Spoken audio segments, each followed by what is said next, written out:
what is in this chapter? First of all, we are going to study what is citizenship education. Citizenship education क्या है, how it was started, history क्या थी, why there is a need to introduce this subject at university level, इसको university level पर क्यों पढ़ाया जाता है, what are its benefit to the learner and the society, learner को इससे क्या benefit होगा और society को इससे क्या benefit होगा. ओके, फर्स्ट ऑफ ऑल कि सिटीजनशिप एजुकेशन क्या है.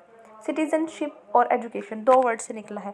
सिटीजनशिप, सिटीजन एक एक्टिव और अच्छा सिटीजन बनना, सिटीजनशिप, ठीक है, एक रिस्पॉन्सिबल सिटीजन बनना. और एजुकेशन क्या होता है, एजुकेशन एक लर्निंग प्रोसेस है, ठीक है.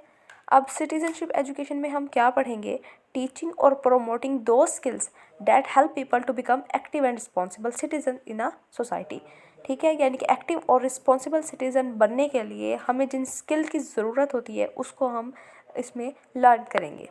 This skills help the person to understand. अब ये स्किल्स हमें चार चीज़ों को अंडरस्टैंड करने के में इंपॉर्टेंट रोल प्ले करेगी. एक्टिव और जो रिस्पॉन्सिबल सिटीज़न होता है वो चार बातों को फॉलो करता है. सबसे पहले रूल ऑफ लॉ को समझता है कि जितनी भी हुकूमत है वो रूल ऑफ लॉ है, रूल जो भी है लॉ को कभी नहीं तोड़ना, रूल ऑफ लॉ है. सेकंड, डेमोक्रेटिक प्रोसेस को समझना है. डेमोक्रेटिक प्रोसेस होता है जिसमें हर पर्सन को आज़ादी होती है. Second, critical thinking. Third, critical thinking करेगा और personal role with right and responsibility. Rule of law को समझेगा, डेमोक्रेटिक प्रोसेस को समझेगा, क्रिटिकली थिंक करेगा चीज़ों को, ठीक है. और फोर्थ नंबर पे अपने राइट्स एंड रिस्पॉन्सिबिलिटीज़ को समझेगा. राइट्स का मतलब जो हकूक़ जो उसको मिलने चाहिए चीज़ें, और रिस्पॉन्सिबिलिटीज़ जो उसने अदा करने हैं फ़राइज़, उन चीज़ों को समझने की कोशिश करेगा. Citizenship education is a way of providing the background knowledge and skill to the young generation so that they may understand their role in future for a democratic and tolerant society. क्यों youth को पढ़ाते हैं ये, ताकि youth अपना future के अंदर society में और एक डेमोक्रेटिक स्टेट के अंदर अपना एक बेहतर रोल प्ले कर सके, ठीक है. Citizenship education gives people the knowledge and skills to understand, challenge and engage with democratic society including politics, media, civil society, the economy and the law.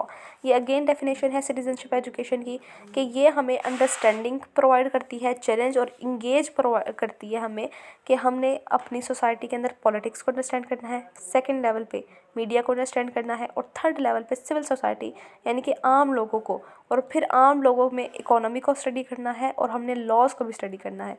ये तमाम चीज़ें हम इसके अंदर स्टडी करते हैं, ठीक है. You can take a pause and revise all that have I told you before and now. Then democracies. Democracies के अब हम इसको क्यों पढ़ रहे हैं, डेमोक्रेसी को इससे क्या फ़ायदा है, क्योंकि जो डेमोक्रेसी होती है उसको active, informed and responsible citizens की ज़रूरत होती है.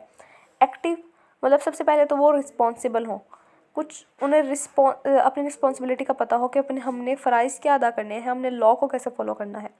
और उसको तब वो फॉलो करेंगे जब उनको इन्फॉर्मेशन होगी, उसके बारे में इन्फॉर्म्ड होंगे, अपनी सोसाइटी के बारे में नॉलेज होगा, और फिर वो एक्टिव हों. सिर्फ नॉलेज ही ना हो उनके पास, उसको यूटिलाइज़ करते हो, ठीक है, एक्टिवली पार्टिसिपेंट हो इस. और जो डेमोक्रेसी होती है उसको ये तीन उसके सिटीजन्स ऐसे होने चाहिए जिसके अंदर ये तीन क्वालिटीज़ हों. Citizens who are willing and able to take the responsibility for themselves and their communities and contribute to the political process. ये एक्सप्लेनेशन दी है एक्टिव, इन्फॉर्म्ड एंड रिस्पॉन्सिबल की क्या मुराद है कि वो ऐसे रिस्पॉन्सिबल हो कि अपनी भी रिस्पॉन्सिबिलिटी ले सके और दूसरे लोगों की भी रिस्पॉन्सिबिलिटी ले सके और कंट्रीब्यूट कर सके, एक पॉलिटिकल प्रोसेस के अंदर अच्छा कंट्रीब्यूट कर सके. इसके बाद है थीम्स इन डेफिनेशन. डेफिनेशन के अंदर हमें क्या थीम्स बताए गए हैं. फर्स्ट ऑफ ऑल पॉलिटिकल जो भी इश्यूज़ हो रहे हैं उसकी इन्फॉर्मेशन हो, डेमोक्रेटिक प्रोसेस के बारे में पता हो, और नंबर थर्ड आपने उस डेमोक्रेटिक प्रोसेस के अंदर अपना हिस्सा भी लेना है, ठीक है, पॉलिटिकल पार्टिसिपेशन करनी है. और मज़ीद इसमें क्या हो सकता है कि आप क्या समझें, आपकी डिसीजन मेकिंग अच्छी हो. अगर आप वेल इन्फॉर्म्ड हैं किसी टॉपिक से रिलेटेड तभी आप एक अच्छा डिसीजन दे सकते हैं. अगर आप कुछ सिचुएशन का नहीं पता, कॉन्टेक्स्ट का नहीं पता, तो आप एक अच्छा डिसीजन नहीं ले सकते. सेकंड, आप इक्वालिटी को मेंटेन रखें, ह्यूमन राइट्स को मेंटेन रखें, और कल्चरल डाइवर्सिटी के बारे में आपको कंप्लीट नॉलेज हो, क्योंकि जो पॉलिटिक्स उससे मुराद जब भी होगा तो वो पूरी स्टेट की पॉलिटिक्स होगी, तो उसके अंदर डिफरेंट कल्चर भी इन्वॉल्व होंगे. डाइवर्सिटी का मतलब होता है मिक्सचर होना, मल्टीपल थिंग्स होना. देन है history of citizenship education. Citizenship education की ज़रूरत क्यों पड़ी. First of all ancient object of this education, मतलब ये एंशिएंट ऑब्जेक्टिव है, ठीक है। तमाम लोग पहले ही चाहते थे कि इसकी ज़रूरत थी, पर्पस था कि लोगों ने सोसाइटी में रहना है तो उनको प्रॉपर जो है प्रिंसिपल्स प्रोवाइड कर दिए जाएँ। उन प्रिंसिपल्स को समझने के लिए जिस नॉलेज की ज़रूरत थी वो सिटीजनशिप एजुकेशन है। तो सबसे पहली एफ़र्ट क्या की गई, बॉयज़ की स्काउटिंग होती थी, ठीक है। स्काउटिंग की जाती थी, जब वो स्काउटिंग पे वो इंडिपेंडेंट रहते थे, उनको डिसिप्लिन सिखाया जाता था। ये तमाम चीज़ें जो थी वो उसके अंदर सिखा स्काउटिंग के अंदर वो बिल्कुल इंडिपेंडेंट होते थे, उनको जो है डिसिप्लिन सिखाया जाता था, हार्मनी सिखाई जाती थी। तो ये तमाम चीज़ें वो लर्न करते थे और इससे रिस्पॉन्सिबल सिटीज़न बनने के लिए ये उसमें हेल्पफुल होता था।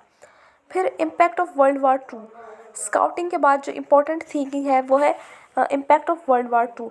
जब वर्ल्ड वार 2 हुई थी तो बहुत ज़्यादा डेथ्स हुई थी, 70.5 मिलियन लोग ऑलमोस्ट उनकी डेथ हो गई थी।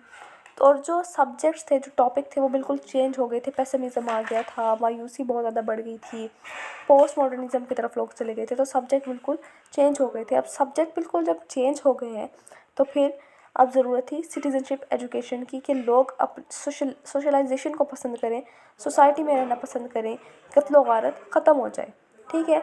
और वर्ल्ड वार 2 की जो टाइमिंग थी वो 1939 से 1945 तक थी। उसके बाद एक थर्ड जो रोल है वो case of France and England, क्योंकि फ्रांस और इंग्लैंड जो थे वो हमेशा से एक दूसरे के दुश्मन थे, लड़ते रहते थे। 100 ईयर्स वॉर भी हुई थी इनकी तकरीबन।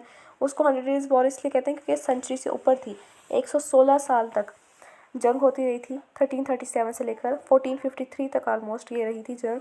तो ये हमेशा एक दूसरे के दुश्मन थे। तो उस चीज़ को समझने के लिए कि हमने एक जो पर्सन होता है ना सिटीज़नशिप एजुकेशन के अकॉर्डिंगली, वो सिर्फ अपने स्टेट का, अपने कंट्री का पर्सन नहीं है, अपने कंट्री का सिटीज़न नहीं है, बल्कि वो पूरी दुनिया का सिटीज़न है। अगर वो कोई प्रोग्रेस करेगा तो समझो पूरी दुनिया प्रोग्रेस करेगी, वो अकेला प्रोग्रेस नहीं कर रहा, ठीक है। इंट्रोडक्शन ऑफ सिटीज़न एजुकेशन आप तो फिर इसको सब्जेक्ट के तौर पर कब इंट्रोड्यूस करवाया गया, 1998 के अंदर।